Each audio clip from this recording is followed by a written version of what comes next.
I love being assigned as a priest to parishes that have schools. They tend to be, teachers tend to help the kids learn how to be generous and grateful. And so on Priesthood Sunday, leading up to Priesthood Sunday, they have their kids make cards. And so they're always very creative and colorful. And if they're the younger kids, then they have an image that they can just color in. And some of the older grades, they get to make their own images. And so they're just very kind. And it's really interesting to see what children notice. And sometimes that's like the most embarrassing thing, right, parents? Like they notice the things you didn't want them to notice. And everything you wanted them to notice, that's when they were like watching TV or picking on their sibling or something. They didn't notice the good thing. But it's really important to pay attention to the little things. And kids teach us that. They help us pay attention to little things. Let's see here. So this one, it's got a picture of a priest handing out communion. And but this person recognized that priest doesn't have a beard. So they drew a beard on there because it was for Father Knecht. So, and it's a really good beard. It's the chin strap beard. They did a really good job. And they're really excited for First Communion. They drew themselves like jumping up to receive the host and is holding onto a host. So that's really impressive. And it just says, "We like you being our priest." So that's at least one person. That's good. This next person did a really good job with their coloring. Notice the detail. "Dear Father Knecht, thank you for baptizing me and other people and saying Mass." And I baptized this person. And their family, I mean, they don't remember it, they were a little baby, but their family reminds them who is baptizing them. This one, an older student. "Dear Father Knecht, thank you for being our priest for St. Gerald's. You really changed my life." There's not like a smiley face after it, so I don't know if I changed their life for good or for bad. That one's still up in the air. I can make assumptions, but this one, so their own artwork, really good stuff. Hearts on top of hearts on top of hearts, and then the apple. Don't worry, I won't eat it. "Father Knecht, thank you for being our priest. I like when you do plays with us. I like when you come to our classroom." Sometimes, especially with the middle or younger grades, we'll act out Bible stories. I'll get them as, okay, I need a Jesus character, okay, I need Mary, okay, I need the apostles, who's going to be, but we need people in the crowd too, so you stay there.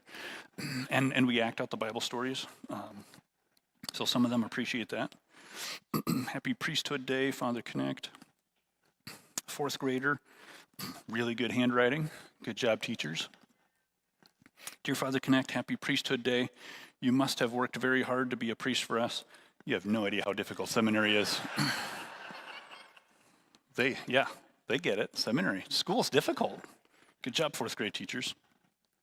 "Thank you for being our priest. Did you know you're my favorite priest? Don't tell Father Mark." I'm sure they said that about Father Mark too, actually. That's they probably repeat. Okay. "Thank you for teaching us about God. You always make Mass fun. You would give us high fives, not during Mass, when we see you. A lot of people thought you were Abe Lincoln, but you do look very much like him. I hope you have an outstanding day." The details. They really pick up on the details. However, it's not always roses. Yes, many of you know that I like to go on vacation, but still it's kind of a working vacation. I like being a chaplain for Corps Expeditions, which is an outfitting company that takes groups to the outdoors and do outdoorsy things, backpacking, whitewater rafting, canyoneering, rock climbing, depending on where you're at. At the beginning of September, I did another one of those vacations, but this is the first time with young adults, a young adult group. I've been with college groups, I've been with middle school, I've been with high school groups, I've been with college, yeah, anyways. So I did a father-son trip, and this is the first time with young adults out of college, from all over the country. And at night, the leaders of core expeditions, the ones guiding us, go through programming with us. And they teach us about the pillars of the company and what they're trying to help people get reconnected with. And one of the pillars is leadership. So I bring that up because today is Priesthood Sunday. It's about leadership in the church. And there's 4 kind of modes of leadership that they talk about. I'm not going to go over all of them, but one of them is a designated leader. Okay, someone who's been assigned into a leadership position. So priests, deacons, they've been assigned to a leadership position. Your boss, maybe your very self, you're a manager of something. There's times when you're assigned as a leadership position. Maybe you're head of a ministry. So people, because they know that you've been designated, they look to you for leadership. There's also peer leadership. So just being with your coworkers and being a good leader as a peer, just setting a good example, guiding and providing wisdom, providing a healthy perspective. That, I mean, we all have different perspectives, and it's good to get someone else's perspective. There's also self-leadership. Am I leading myself, motivating myself, telling myself I need to make good decisions? I don't need that 4th piece of cake. I mean, the 3rd one is okay. Recall that in the midst of my suffering and my pain, I like to tell people about redemptive suffering. I forgot that, hey, I can enter into it too. It took me a long time to get out of myself and just like, I can get this, I can go up this hill, I can make it, I can keep going, versus, wait a minute, I'm with the Lord. The Lord is with me in this. So eventually I got into a little bit better self-leadership in the moment as I'm suffering from my own bad decisions, so suffering from the consequences of my bad decisions. So in the midst of my own misery on this trip with young adults, I'm still a designated leader, not always doing so well as a self-leader, but they take a survey at the end to see can the guides do a better job? Can the priest who may have been who was able to be on the trip? Not every trip is able to have a priest, but and so I asked for the reflections from the young adults that what they said about me, because I want to be better. And so there was only 2 that had answered it by the time I got this email. And one person said, while our priest was readily available for the sacraments and had good homilies, I perceived him to be overall condescending in our day-to-day interaction. He also kept mostly to himself throughout the trip and did not really engage with the group as a whole or with us individually. As such, I did not feel entirely comfortable approaching him. Therefore, I would probably not recommend him for a future course. It's really good feedback, honest, open. It's their perspective. I'm not quite sure what condescending means. I think people use it in different ways. So it would just be good to get clarity on, okay, what did I say? Because my humor can sometimes be cutting or negative or sarcastic. And so maybe that wasn't helpful.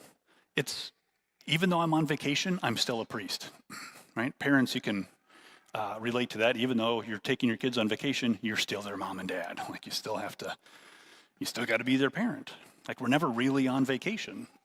And it doesn't matter what I'm feeling at the moment. People are paying attention to the details. Another person said, Father Knecht was the highlight of the spiritual portion of this trip. He has great insight to share and enthusiasm for camping on top of that. Right? So different perspectives, but also maybe the person wasn't fully open, fully honest. They didn't mention anything.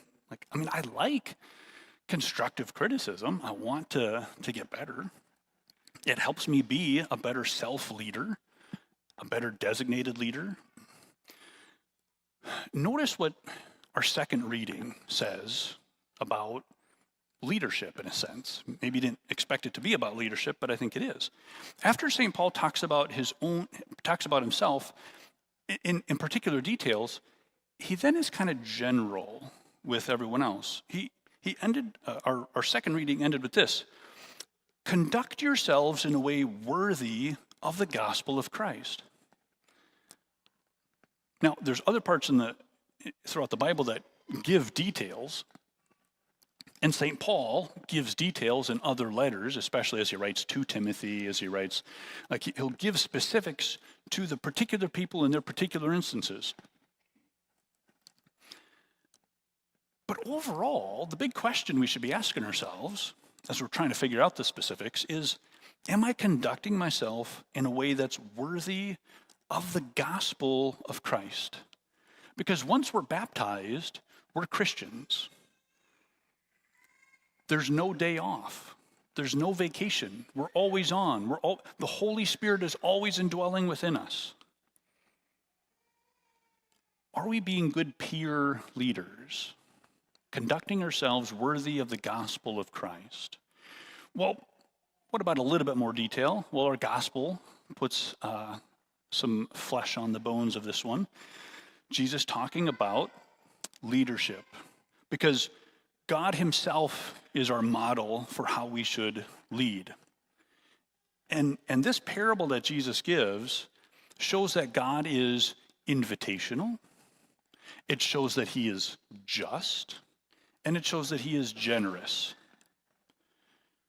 So are we living our lives worthy of the gospel of Christ? Are we invitational? Are we just in our dealings with others? And just is not the same as fair. There's a big difference. And our gospel kind of shows that difference. And are we generous? Because if we're generous, that's not fair either. And our gospel shows us that. The landowner, who represents God the Father, is going out to the town and inviting people in to his vineyard, and makes this just deal. You work for me for a whole day, and I will give you a just day's wage.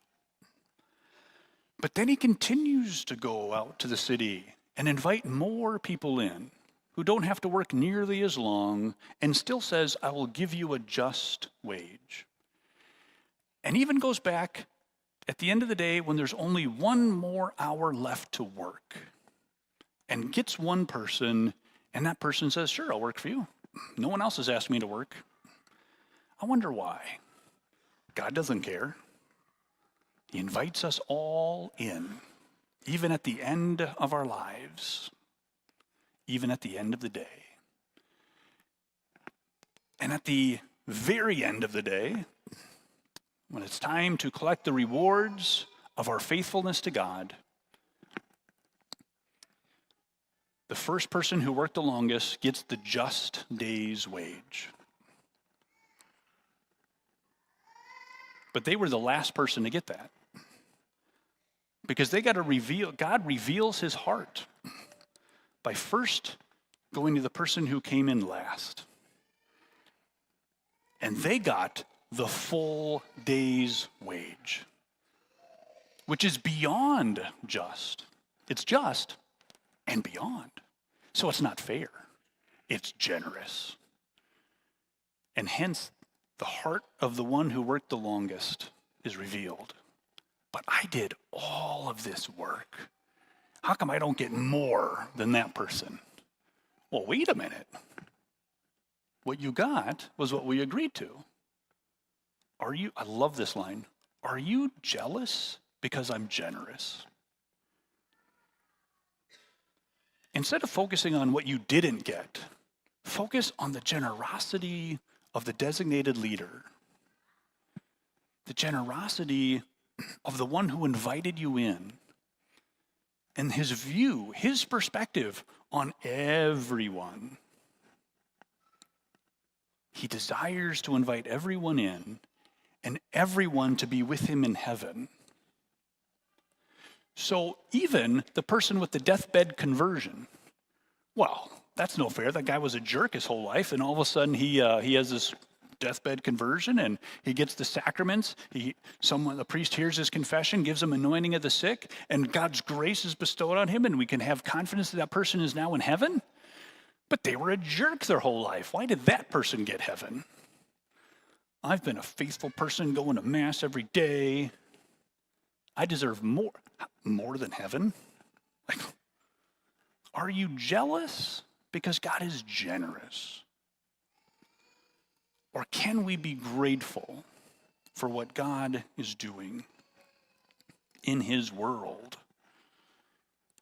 And can we live not with jealousy, but with a heart of invitation, a heart that is just, and a heart that is generous? Will we live our lives in a manner that is worthy of the gospel of Christ? Knowing that we're not perfect, and we can't control other people's perspectives. They might misinterpret what we're doing, or they might catch us on a bad time. So how good it is that in our faith, we come to the Lord with all of our imperfections, all of our sufferings, all of our struggles, all of our joys, all of our gratitude, and we offer it at this Mass. It's not about what we get from God, but us giving back to a generous God. Everything I have, and because everything I have still isn't enough, I unite what I have to what Jesus gave. And so now, since what Jesus gave is sufficient, what I am giving, united to Jesus, is also sufficient. And I unite my whole life to God at every Mass. And I ask for his grace to live a life worthy of the gospel of Christ.